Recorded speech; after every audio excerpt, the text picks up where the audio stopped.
and a warm welcome to Candlelight Classics. Today I'll be reading another short story by the acclaimed and world-famous Russian writer Anton Chekhov. He is a giant of Russian literature, as well as undoubtedly one of the leading playwrights and short story writers of all time. The story is titled The Post, and I hope you'll enjoy listening to it as much as I've loved narrating it for you.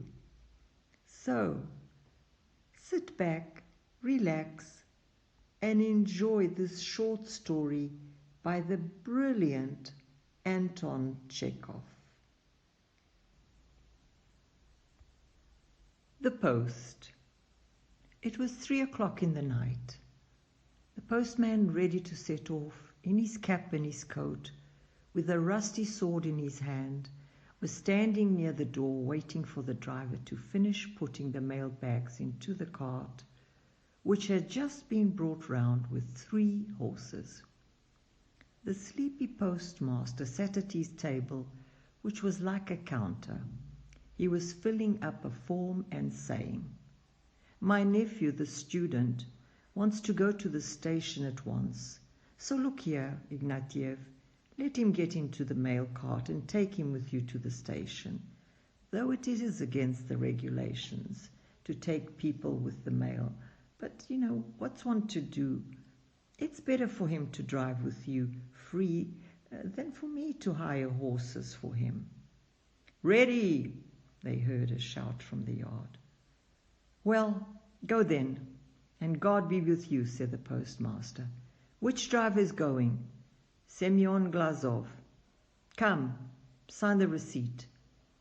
The postman signed the receipt and went out.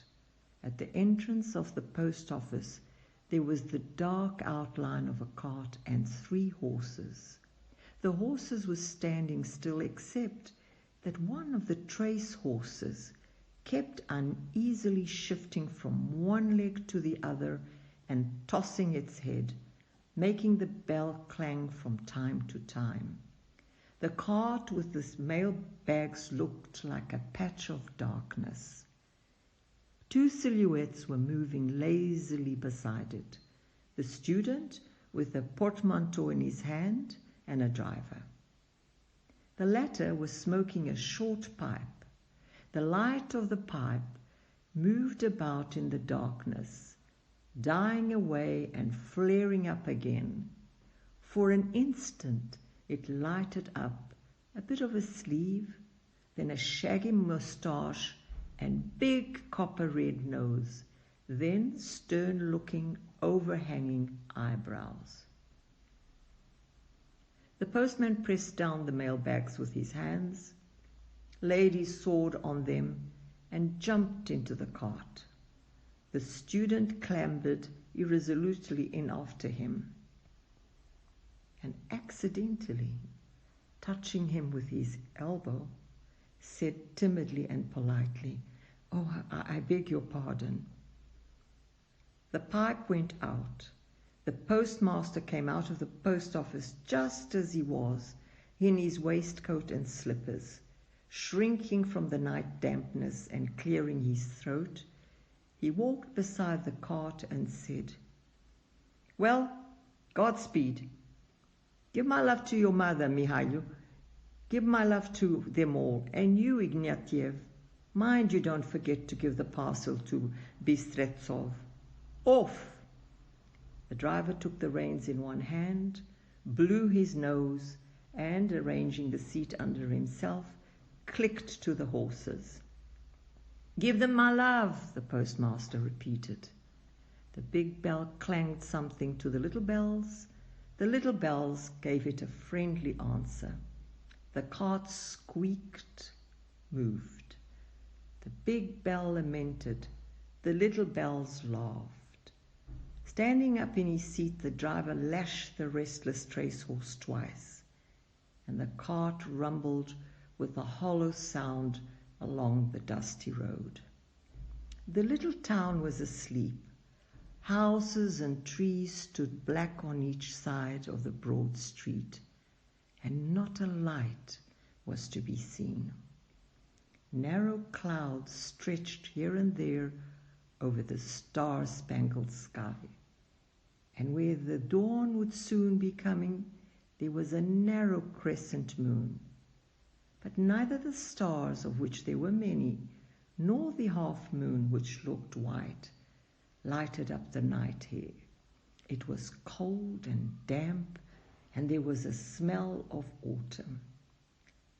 The student, who thought that politeness required him to talk affably to a man who had not refused to let him accompany him, began. In summer it would be light at this time, but now there is not even a sign of the dawn. Oh, summer is over. The student looked at the sky and went on. Even from the sky, one can see that it is autumn. Look to the right. Do you see 3 stars side by side in straight line? That is the constellation of Orion, which in our hemisphere only becomes visible in September. The postman, thrusting his hands into his sleeves and retreating up to his ears into his coat collar, did not stir and did not glance at the sky. Apparently, the constellation of Orion did not interest him.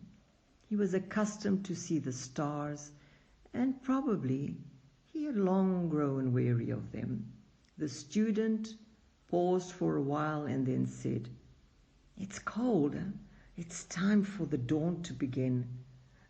Do you know what time the sun rises?" What time does the sun rise now?" "Between 5 and 6, said the driver. The mail cart drove out of the town. Now nothing could be seen on either side of the road but the fences of kitchen gardens and here and there a solitary willow tree. Everything in front of them was shrouded in darkness. Here, in the open country, the half-moon looked bigger and the stars shone more brightly. Then came a scent of dampness. The postman shrank further into his collar. The student felt an unpleasant chill, first creeping about his feet, then over the mailbags, over his hands and his face. The horses moved more slowly. The bell was mute as though it were frozen. There was the sound of the splash of water, and stars reflected in the water danced under the horses' feet and round the wheels. But 10 minutes later it became so dark that neither the stars nor the moon could be seen. The mail cart had entered the forest. Prickly pine branches were continually hitting the student on his cap, and a spider's web settled on his face. Wheels and hoofs knocked against huge roots, and the mail cart swayed from side to side as though it were drunk. "Keep to the road," said the postman angrily. "Why do you run up the edge? My face is scratched all over by the twigs. Keep more to the right." But at that point there was nearly an accident. The cart suddenly bounded as though in the throes of a convulsion, began trembling, and with a creak lurched heavily first to the right and then to the left, and at fearful pace dashed along the forest track. The horses had taken fright at something and bolted. "Whoa! Whoa!" the driver cried in alarm. "Whoa, you devils!" The student, violently shaken, bent forward and tried to find something to catch hold of so as to keep his balance and save himself from being thrown out. but the leather mailbags were slippery, and the driver, whose belt the student tried to catch it, was himself tossed up and down and seemed every moment on the point of flying out. Through the rattle of the wheels and the creaking of the cart, they heard the sword fall with a clank on the ground. Then a little later something fell with two heavy thuds behind the mail cart. "Whoa!" the driver cried in a piercing voice, bending backwards. "Stop!" The student fell on his face and bruised his forehead against the driver's seat, but was at once tossed back again and knocked his spine violently against the back of the cart. "I am falling," was the thought that flashed through his mind, but at that instant the horses dashed out of the forest into the open, turned sharply to the right, and rumbling over a bridge of logs, suddenly stopped dead. And the suddenness of this halt flung the student forward again. The driver and the student were both breathless. The postman was not in the cart.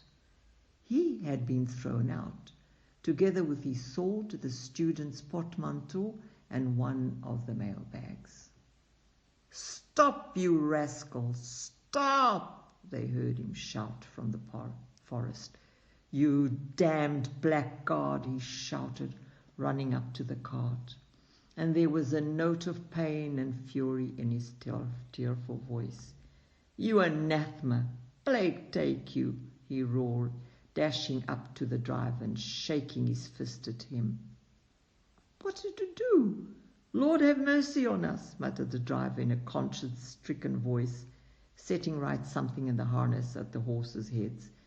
"It's all the devil of a trace horse. Cursed filly. It's only a week since she has run in harness. She goes all right, but as soon as we go downhill there is trouble. She wants a touch or two on the nose, then she wouldn't play about like this. Steady! Damn!"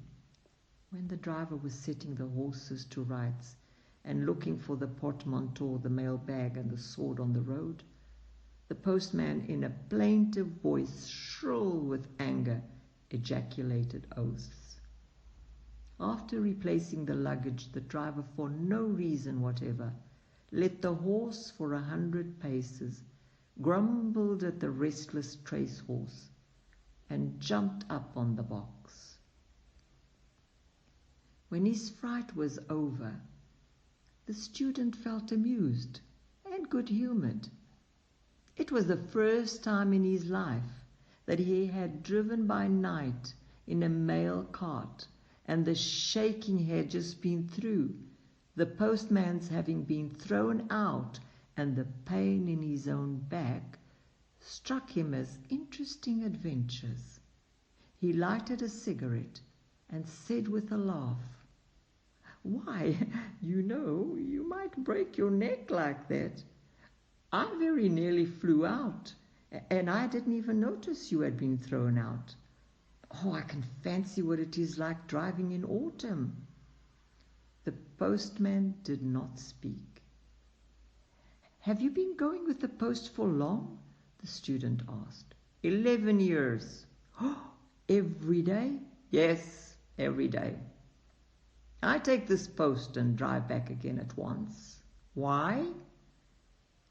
Making the journey every day, he must have had a good many interesting adventures in 11 years.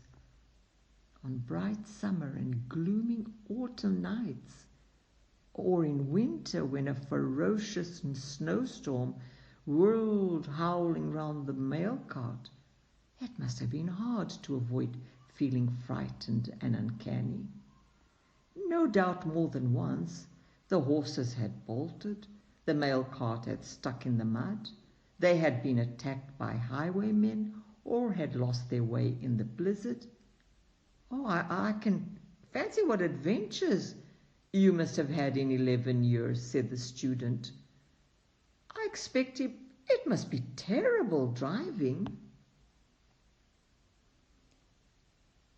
He said this and expected that the postman would tell him something, but the latter preserved a sullen silence and retreated into his collar. Meanwhile, it began to get light. The sky changed color imperceptibly. It still seemed dark, but by now the horses and the driver and the road could be seen. The crescent moon looked bigger and bigger, and the cloud that stretched below it, shaped like a cannon in a gun carriage, showed the faint yellow on its lower edge. Soon the postman's face was visible. It was wet with dew, grey and rigid as the face of a corpse. An expression of dull, sullen anger was set upon it, as though the postman was still in pain and still angry with the driver. "Thank God it is daylight," said the student, looking at his chilled and angry face. "I am quite frozen. The nights are cold in September, but as soon as the sun rises, it isn't cold. Shall we soon reach the station?" The postman frowned and made a wry face. "How fond you are of talking, upon my word," he said. "Can't you keep quiet when you are traveling?" The student was confused and did not approach him again all the journey. The morning came on rapidly. The moon turned pale and melted away into the dull grey sky. The cloud turned yellow all over. The stars grew dim, but the east was still cold-looking and the same color as the rest of the sky, so that one could hardly believe that the sun was hidden in it. The chill of the morning and the surliness of the postman gradually infected the student. He looked apathetically at the country around him, waited for the warmth of the sun, and thought of nothing but how dreadful and horrible it must be for the poor trees and the grass to endure the cold nights. The sun rose dim, drowsy, and cold. The treetops were not gilded by the rays of the rising sun, as usually described. The sunbeams did not creep over the earth, and there was no sign of joy in the flight of the sleepy birds. The cold remained just the same now that the sun was up as it had been in the night. The student looked drowsily and ill-humoredly at the curtained windows of a mansion by which the mail cart drove. Behind those windows, he thought, people were most likely enjoying their soundest morning sleep, not hearing the bells, nor feeling the cold, nor seeing the postman's angry face. And if the bell did wake some young lady, she would turn over and on the other side smile in the fullness of her warmth and comfort, and, drawing up her feet and putting her hand under her cheek, would go off to sleep more soundly than ever. The student looked at the pond which gleamed near the house, and thought of the carp and the pike, which find it possible to live in cold water. "It's against the regulations to take anyone with the post," the postman said unexpectedly. "It's not allowed. And since it's not allowed, people have no business to get in. Yes, it makes no difference to me. It's true. Only I don't like it, and I don't wish it." "Why didn't you say so before?" if you don't like it." The postman made no answer, but still had an unfriendly, angry expression. When a little later the horses stopped at the entrance of the station, the student thanked him and got out of the cart. The mail train had not yet come. A long goods train stood in a siding. In the tender the engine driver and his assistant, with faces wet with dew, were drinking tea from a dirty tin teapot. The carriages, the platforms, the seats were all wet and cold. Until the train came in, the students stood at the buffet drinking tea, while the postman, with his hands thrust up his sleeves and the same look of anger still on his face, paced up and down the platform in solitude, staring at the ground under his feet. With whom was he angry? Was it with people? With poverty? With the autumn nights? The end.